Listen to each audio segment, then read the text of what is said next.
Yeah.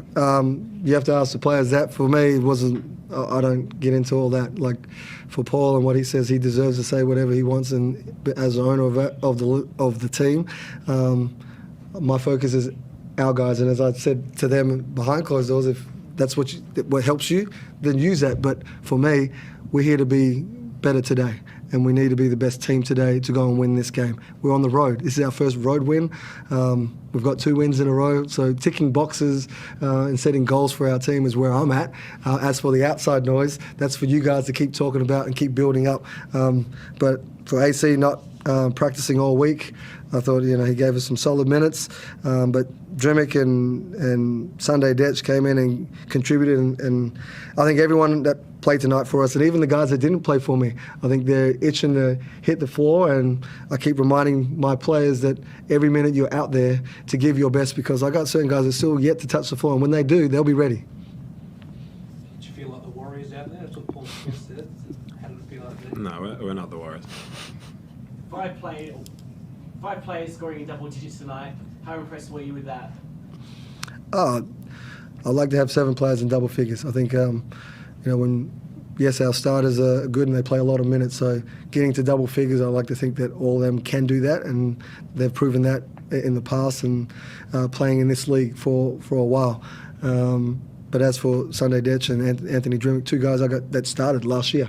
So having that sort of depth off your bench, and as time goes on, they'll play a little bit more, I hope, and be able to, again, reach double figures as well. I think when you have 7 or 8 guys in double figures, it's kind of hard to, who do you pick your poison? And right now, I think the way that we're playing, those guys bring it, and Hiram set the energy on the defensive end as well. My starting group is working towards that, but they set the right tone this game, and they did against Illawarra, and we need to continue to improve on that. I was going to say, I think it was 8 points off the bench. You're not worried about that? I'm not. The starters are in such control. If the ball's in their hand, I mean, it's for them to make the right decision. And there'll be certain nights that, like you see, Craig's made some big-time buckets for us, and, this guy has too, and Robo has, and AC's in the preseason, he's been on fire. So where we're at right now is more sharing the rock and making sure that we get everyone the right shots, so that when you get it, but you got to put in the work behind closed doors, and so when it's game time, we can deliver when we need to. 2 wins in a row. How much confidence does that give you playing 2 games next week?